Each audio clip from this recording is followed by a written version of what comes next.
Muy buenos días, Panamá. Hoy es jueves 4 de enero. Usted nos ve por Next, Canal 21, nos escucha por KW Continente.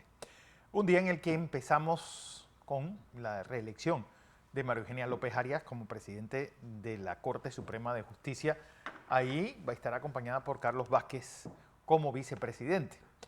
Un día en el que Irán acaba de prometer vengar pues, esa masacre ocurrida ayer durante el recuerdo de aquel general que mataron en Irak. Bueno, ayer pues, hubo un atentado terrorista. Un día también en el que estamos viendo una posible solución a la guerra de Etiopía. Parece que Etiopía va a conseguir una salida al mar a través de Somalilandia, pues, y esto eleva las protestas en Somalia. Bueno, un día que no puedo empezar sin antes desearle muy feliz cumpleaños a mi papá. Rodrigo Correa hoy está de cumpleaños. Don José. Feliz cumpleaños, don Cañita. ¿Dónde está? Aquí, está acá para Aquí en Panamá. Bueno, viene de Macaraca. Usted está en Macaraca. Viene con el tanque lleno. Felicidades, don Cañita Correa. Oiga, don Fernando, buenos días. Buenos días. Buenos días a toda nuestra audiencia que nos sigue en KW Continente Radio, Canal 21 Next TV. Hoy, como le decía Fernando, la fecha siempre es noticia. Hoy es jueves 4 de enero del 2024. Arrancando el año en medio de tormentas de toda clase. De todo tipo. Usted la quiere climática, usted la quiere política, usted la quiere social, usted la quiere económica. Está al alcance de su mano. Y sobre todo en estos tiempos complejos, uno tiene que actuar con prudencia y con inteligencia. Le decía a Fernando, al llegar aquí esta mañana, que estas discusiones que se están dando en el seno de las grandes universidades de los Estados Unidos y del mundo, porque no solamente ocurre en Harvard, en MIT, en Pensilvania, también ocurre en Oxford, Cambridge, en la Sorbona. O sea, cuando usted, en las grandes universidades de Berlín, incluyendo las universidades de Japón, Indonesia, en fin. Singapur. Estas discusiones para estos talentos que van a esas universidades, porque estas son, en los Estados Unidos hay 8 universidades que son la élite de la élite. Ahí el tuition and fee, lo que es la matrícula y los pagos de derechos, son casi de 50,000 al año. Sí. Entonces, sin incluir libros, ni seguro, ni estadía, ni comida. Entonces, estos son profesionales que cuando estudian medicina, o estudian ciencia, o física, o matemática, o son abogados, ellos no tienen que ir a buscar trabajo, ellos los van a buscar. Entonces, en Harvard se ha destacado una corriente fuerte contra la rectora que renunció. Sí, y claro que el tema de la renuncia está entre unas citas que se hicieron de libros y se la acusa de plagio. Ella renunció. Incluso los propios plagiados, entre comillas, han dicho, no, si está bien citada, es decir, está dándome mi... En realidad, el centro de eso está en una presentación que ella hizo con respecto al problema de Israel en el Congreso de los Estados Unidos, y los ultraconservadores la atacaron duramente. Ella, por el bien de la universidad, Harvard, renunció, a pesar de que el cuerpo de profesores y de estudiantes la respaldaban. Lo que quiero decirle es que en esa élite, le contaba a Fernando que parte de esa estructura fue la que inició la conceptualización de la guerra de Vietnam y la que aportó con investigaciones cómo se levantó el agente naranja, cómo se bombardeaba con defoliantes el norte y el sur, tratando de despejar rutas, cómo eso generó un cambio en la flora y fauna de Vietnam y creó problemas genéticos a la población. Pero todo eso tiene un origen, José. No olvidemos que, es decir, ¿cómo va a ser la reacción de esto? No olvidemos que esos grupos, esa élite del noreste de Estados Unidos fue la que en su momento fue perseguida por el macartismo. Claro. ¿Y cómo vino esa venganza contra Nixon, que era el perro de presa de McCarthy, 20 años después, cuando toda la costa oeste, él lo odiaba. Nixon decía que la gente del costa este pues le sentía envidia, le sentía, y toda esa persecución ocurrida a inicios de los 50, pues fue lo que le costó la presidencia a finales de los 60. Claro, y porque además son los que mejor hablan inglés. No, los que escriben, los que manejan los medios, los que escriben artículos. Y además son los científicos. Exacto. Y no solamente ahí, en la costa oeste también lo hay. Pero en fin, lo que quiero decirles es que no hay nada, no hay ninguna bala, ni ninguna acción que mate una idea, un ideal. Y no mata el conocimiento. La sociedad siempre se ha enfrentado. La ciencia siempre se ha enfrentado a la anticiencia y la ha vencido. Y ahora que estamos en un mundo de transformaciones muy equivalente, Fernando, y le dije la vez pasada, cuando se creó la imprenta,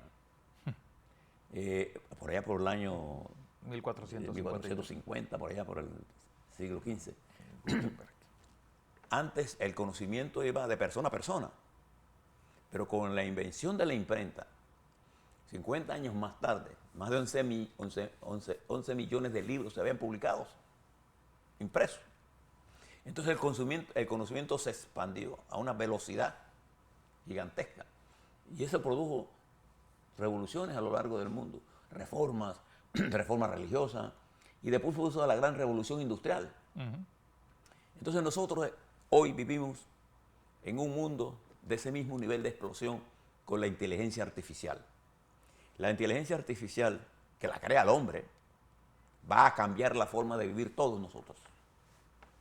Y la inteligencia artificial es un papel importante porque las máquinas que estamos creando tienen la capacidad de analizar variables a mayor velocidad, pero sin restricciones que nos imponen a nosotros nuestros propios modelos de pensar.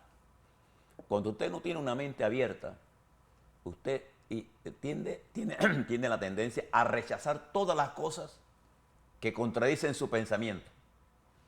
Y ese es el peor error que usted puede cometer en tiempos de complejidad, como el que le vamos a narrar ahora. O sea, hoy vivimos la misma experiencia, claro, con los cambios que se han producido, de cuando el conocimiento pasó de persona de voz a voz a la impresión. Y después a todos los inventos que ha habido, el teléfono, el celular, la inteligencia artificial, el fabuloso mundo del futuro, nos pone a nosotros el conocimiento, Fernando, a una velocidad increíblemente rápida. Y democrático. Entonces, esto conspira contra los sistemas. No podemos aplicar teorías viejas frente a problemas nuevos. Le cuento algunos de ellos. Con base a los datos, porque aquí hay una tendencia a crear sabios de los dedos, que escriben y reproducen sin pensar. Póngase a pensar en esto que le voy a decir. ¿Por qué el Mediano Oriente se ha convertido, e incluyo en ello, en el área de esta parte, la guerra de Ucrania? ¿Por qué se ha convertido esto en un problema más complejo que el COVID? Porque si usted mira el mapa, usted se pone a mirar la crisis que se está generando en la cadena de suministros del mundo. Acuérdese que las cadenas de suministros fundamentalmente, para hacerlas masivas, requieren del transporte marítimo. El transporte aéreo resuelve un pedacito marginal de eso. Pero el transporte marítimo y la velocidad con que se transportan las mercancías. Nosotros en Panamá, que somos partícipes de esa gran cadena de suministros del mundo, con el 5% de la mercancía que se produce en el mundo, pasa por aquí. Entonces nosotros conocemos de esto, sabemos de esto. Y fíjense lo que está pasando en el canal de Suez. no en el mismo canal per se, pero recuerde que el canal de Suez, si usted lo mira, es el canal que comunica el Mar Rojo con el Atlántico, perdón, con el Mediterráneo. Con el Mediterráneo. Y es la ruta más fácil, más barata, más rápida, más expedita, de comunicación de todo lo que se mueve en el Océano Índico, por ahí, el Mar Rojo, para pasar por allí hacia Europa. Para que tenga una idea en cifras, 9 millones de barriles de petróleo diario pasan por el canal de Suez. Wow. Y lo que está pasando ahora mismo con los ataques de Yemen, de los Houthis, Útil. y de los iraníes, que son los que suministran armas a esa área para ellos, está causando una seria preocupación en el incremento de los costos del transporte marítimo hacia Europa. Nada, tome esto. Si Singapur desvía un barco y no pasa por el canal de Suez y lo pasa por el estrecho de Buenaventura, dando la vuelta por África, hacia Europa, ese tramo significa 6.500 kilómetros 40 días. adicionales. 40 días más. Eh. 20 días más, perdón. Sí. De 20 a 6.500. 41. Y fíjese el costo de eso. Lo que equivale más o menos como a 3.500 millas náuticas.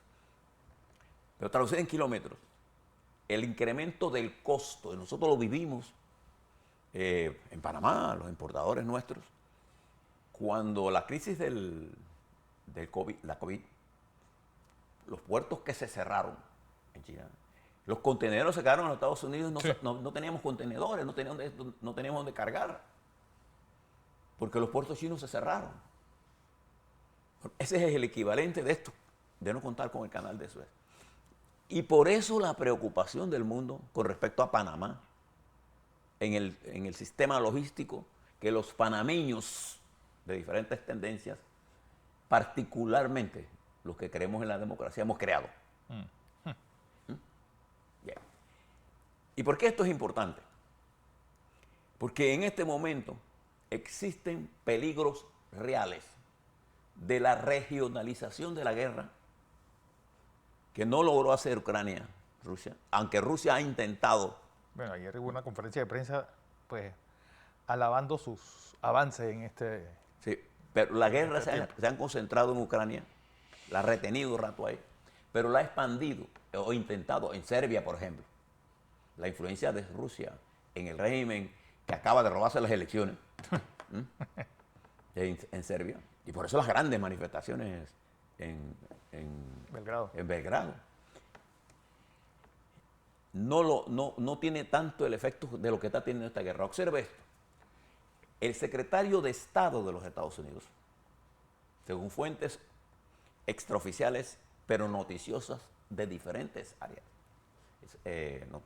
cadenas norteamericanas, inglesas, regionales, se encuentra en el Mediano Oriente en su 5º viaje en menos de 2 meses. ¿Por qué? Porque ocurrieron los siguientes eventos sin que todavía Israel haya reconocido esto. Un dron atacando Beirut mata al segundo hombre político de Hamas. Mire, esto hace que el primer ministro Mikoti de Líbano condene el asesinato en Beirut, la capital. Y se crea un problema serio porque ¿quién es este hombre? Este hombre es el enlace político con Hezbollah, que es el grupo paramilitar que algunos estados consideran terroristas, de mayor experiencia y de mayor fuerza militar, apoyado 100% por Irán, con armas, con más de 100.000 cohetes y misiles. Y además de eso es un partido político en el pero además gobierno tiene un alto nivel de influencia en Beirut, en el Líbano. en el Líbano y de imagen positiva en el Líbano. Ha combatido en Siria, en Irak, y ha atacado ocasionalmente y ahora ha atacado a Israel. Al norte de Israel. Al norte de Israel.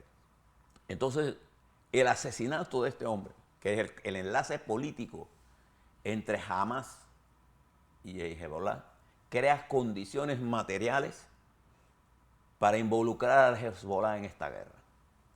Y eso significa involucrar al Líbano. E Irán mueve sus barcos, mueve su estructura y es el principal financiador de Hamas, con más de 600 millones de dólares anuales. Sí. Entonces, el conflicto del Mediano Oriente, perdón, el de Hamas y Israel, tiende a regionalizarse. Fíjense que digo, no digo que se regionaliza, tiende a regionalizarse, involucrando potencialmente a el Líbano, a Siria, a Irak, a Irán, e impide que los otros estados árabes con mayor nivel de entendimiento con Israel puedan avanzar en lo que ya Israel había avanzado. Porque el aislamiento de Israel en el mundo aumenta. Es un hecho. Lo que quiero destacar de todo esto es que la presencia del secretario de Estado de los Estados Unidos le indica la preocupación del presidente de los Estados Unidos por la expansión de la guerra que le interesa a Rusia. Porque a Rusia le interesa que eso se dé para que Rusia adquiera estatura internacional que perdió durante la guerra de Ucrania y que podría utilizar el BRICS ahora ampliado. ¿Con quién? Con Arabia Saudita, con los países, con los Emiratos Árabes, con Etiopía, con Egipto, con Irán. Esos son los 5 que amplían el BRICS. Entonces se crea un problema de una magnitud y explosividad seria y grave, porque Irán es un enemigo común e impulsa el terrorismo. Una célula de esta ha sido detectada en Argentina. Donde ya sufrieron un ataque terrorista, también patrocinado. Pero ahora, por Irán. ayer, se detuvieron un venezolano, un colombiano, un iraní, gente vinculadas a esta estructura. Entonces, este problema de la cadena de suministro ya comienza a ser una preocupación porque las grandes navieras del mundo, ante el incremento de los costos, ¿quién paga el incremento de los seguros? De los seguros, por pasar por ahí, porque acuérdense que los barcos todos están asegurados, y esos no son barcos que cuestan $2, cuestan millones de dólares, no solo la mercancía que lleva, sino el barco. Entonces, dada la vuelta, el peaje aumenta, o si usted quiere pasar por ahí, el peaje aumenta, y al aumentar el peaje, ¿qué hay? Crece la inflación, o la posibilidad de una recesión. Esa es la importancia de lo que está pasando en el canal de Suez. Por eso, lo que pasa en el canal de Panamá es de importancia para el mundo, lo sepa usted. Lo querramos o no queramos. Si nosotros no pensamos en el futuro del canal de Panamá, otros estarán pensando por nosotros. Cuando el presidente Carter con el general Torrijos llegaron a la conclusión clara, nosotros para descolonizarlo y ellos para hacer eficiente el canal, Carter tenía estratégicamente la razón al decir, tenemos que abandonar esto así como está. Tenemos que modernizar nuestra relación con Panamá. Y de hecho, el tratado Torrijos-Carter resolvió la contradicción fundamental negociada con Panamá, de Estado a Estado. No resolvió todas las contradicciones porque no podía, no hay forma de hacerlos. En el camino hemos emparejado algunas cosas, pero todavía queda un camino por hacer. Pero los Estados Unidos han respetado, como la letra de la ley sobre la tierra, el tratado Torrijos-Carter. Y lo cumplió a la caballería. De hecho, el canal es nuestro. Pero eso no se ha podido lograr en esa región, en donde Putin, con la guerra de Ucrania, amenaza a Europa, y Israel, con la guerra de Hamas, amenaza una guerra regional que a su vez amenaza a Europa. ¿Por qué? Porque el 70% de las energías en el mundo siguen siendo derivadas de petróleo y del gas natural. ¿Y quiénes son los de más riqueza en eso? Precisamente estas áreas de los países árabes. Y ves precisamente que pasan por ahí los 9 millones de barriles diarios. Y Europa, con sus 340 millones de alto consumo, Sí. constituye uno de los grandes mercados. ¿Para quién? Para China y los Estados Unidos. Por eso que el Comando Sur de los Estados Unidos estratégicamente dice, a nosotros nos interesa tener abiertos 2 pasos, el Canal de Panamá y la Patagonia. Y la Patagonia. Entonces, en esa realidad es que nos estamos moviendo. Ahora súmele a los conflictos propios de nuestra región. Quiero que piense en esto, porque esto que está pasando en Suez, lo que pasa en Suez recae en Panamá. Se lo voy a poner desde el punto de vista de los intereses nuestros. A nosotros nos da oxígeno la crisis que se está generando en Suez. ¿Por qué? Porque la caída de los lagos de agua, en Gatún particularmente, porque Alajuela está llena, estaba desviando el comercio por el canal de Suez. Ahora está en stand-by y Panamá es mirado con observación. Por eso que todo lo que hagamos nosotros en materia de logística y en materia de producción de materia prima, entendámoslo bien, es de carácter estratégico. Probablemente no lo entiendan muchos de nuestros trabajadores o algunos de nuestros gente de conservación, pero los que saben de economía, los que saben del potencial del desarrollo panameño, saben perfectamente bien de lo que estamos hablando cuando hablamos de la ruta y cuando hablamos de la posibilidad de que Panamá utilice sus propios minerales para su explotación y desarrollo y la generación de riquezas para ser un país desarrollado. Este marco general, observe, le voy a dar 3 ejemplos de América Latina. El presidente recién inaugurado en el poder el 10 de diciembre, Javier Milei, enfrenta ya su primera gran pisada en el freno a la velocidad que le quería imprimir a las reformas que está haciendo. Una de ellas en el plano laboral. El Tribunal de Trabajo suspende el componente de la reforma que tiene que ver con las reformas de trabajo. Y ese componente es importante allá y acá. Porque ese era el componente que tiene que ver con la permanencia, el alto costo del despido, las diferencias y las dificultades que le da al sector privado de poder emplear y despedir en una forma rápida a la velocidad que se están produciendo los cambios, elevar la productividad. Porque el Estado se convirtió en un Estado paternalista. Y tiene que revisarse esto. Bueno, esto está en suspenso, pero además de eso, Milei lo pone y apela. Ahora viene una guerra jurídica.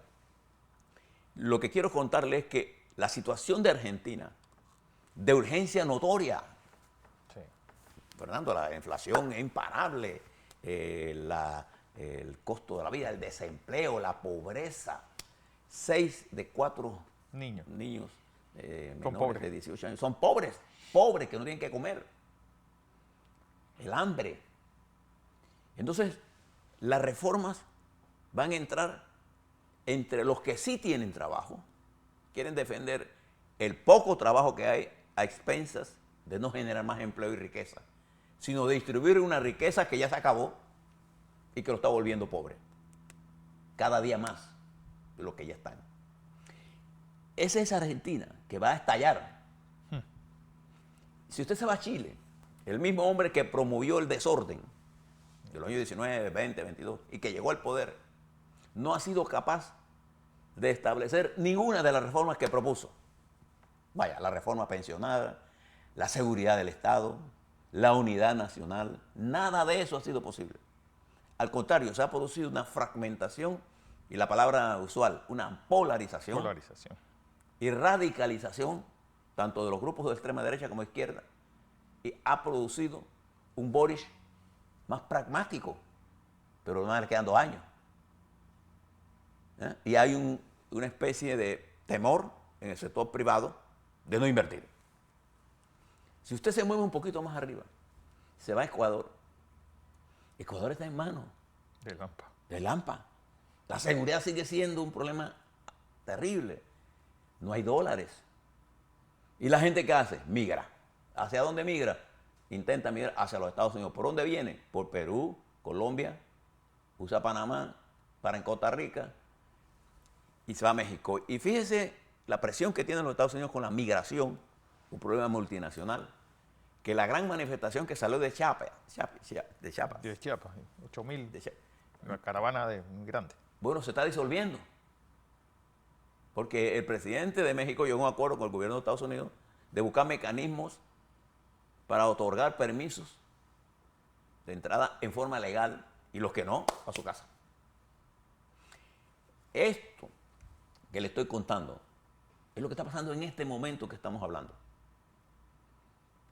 Y en el marco de eso, añadiré el siguiente elemento que debe usted considerar. La República Popular China entra en un serio problema económico. Un serio problema económico. Y cuando una economía de la fortaleza y de la importancia del que tiene China como la segunda economía del mundo, no puede colocar su mercancía en el extranjero y no la puede vender internamente porque hay una caída, hay una debilidad de la demanda interna motivada por los quiebres de la banca y la pérdida del ahorro de los ahorristas de la clase media que surgía en China, que como no podía comprar bienes, lo que compraba bienes compraba bienes inmuebles. Y entonces ahora resulta que invirtieron en casas que no se han terminado y que nunca serán de ellos, en bancos que ya quebraron. Y hay un alto desempleo juvenil. Y hay una caída de la producción industrial. Entonces eso eleva el lenguaje de confrontación con Taiwán, que entra a elecciones la próxima semana. Pero afortunadamente el presidente Xi Jinping está llamando a una coexistencia con los Estados Unidos. Pero mientras eso, Rusia arrastra a China a una guerra que China no buscó, que es la guerra de Ucrania, en donde Putin, aprovechando lo que está ocurriendo en Gaza, está bombardeando a Ucrania sin misericordia, atacando en abierta violación a los tratados que regulan la guerra, objetivos civiles, objetivos eléctricos. Está destruyendo la red eléctrica. En pleno invierno. Pero la capacidad, claro, en pleno invierno. Que es lo más... ¿No? Miles, durante los últimos días, miles de cohetes y de drones que ¿dónde compró? En Corea del Norte e Irán. Irán. ¿Ves el eje del mal? Entonces, Corea del Norte se ha convertido en un problema que ha obligado a Japón a armarse. Es por ello que en el mundo moderno, en los próximos 2 años, el precio de la materia prima, particularmente el precio del cobre, va a tener un incremento extraordinario. Y nosotros lo hemos tirado por la borda. Eso que lo habíamos previsto en las discusiones que teníamos. Entonces Panamá se enfrenta a tener que mirar esto con los ojos de la mayoría, no con los ojos de la minoría, no por la fuerza, no por los cierres forzados o por el temor a enfrentarnos. Es que lo vamos a tener que hacer. No hay ningún otro camino. Porque además hemos creado los panameños a lo largo de esta historia, con todos los presidentes que hemos tenido después de la invasión, hemos logrado hacer cosas que nunca habíamos hecho. Así que a mí no me preocupan los gritos o las amenazas de que hay protestas de los que sí son patriotas, con los que no somos patriotas. Bueno, Sí. nosotros, De patria contra los... nosotros, que fuimos los que levantamos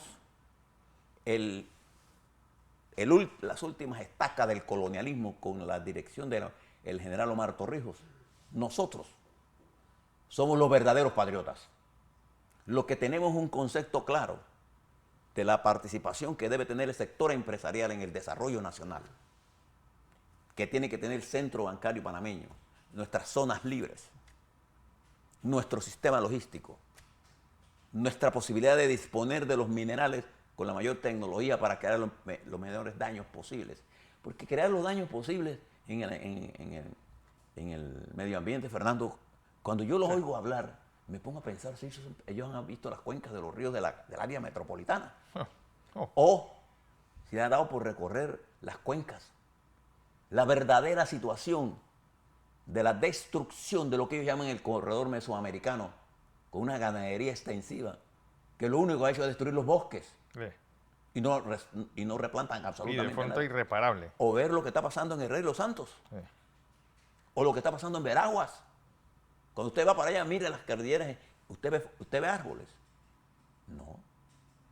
¿Quién los destruyó? Entonces, nosotros, el país que ha puesto el mayor esfuerzo en el control del metano, cuando hicimos las grandes inversiones, el presidente Martinelli era presidente en ese momento, hicimos todas las inversiones del alcantarillado. Usted sabe la cantidad de metano que Panamá impide que se vaya. Y protegimos los humedales del Pacífico. Panamá es carbono negativo. Nosotros somos uno de los países que más aporta en esta lucha. No, los 3 países. Ahora son 5. Ahora son 5. Entonces creo que entender el mundo, entender esto que está pasando en las vías acuáticas, entender la crisis que se está formando y el peligro de una guerra regional o de una guerra mundial o de intentos de uso de armas de destrucción masiva, el daño que ese le produce a nada. Y dejarnos arrastrar por los... Nada más tiene que usted mirar a América Latina. ¿Qué es Venezuela? Es el resumen de los fracasos de las cosas que no se deben hacer. ¿Qué es Cuba? Cuba es un desastre perfecto. La economía, las medidas que está tomando Cuba hoy son medidas draconianas contra los pobres. Pero ¿usted ha visto alguna medida que afecte a las Fuerzas Armadas cubanas? De dejar de recibir todos los ingresos que hacen, ¿no?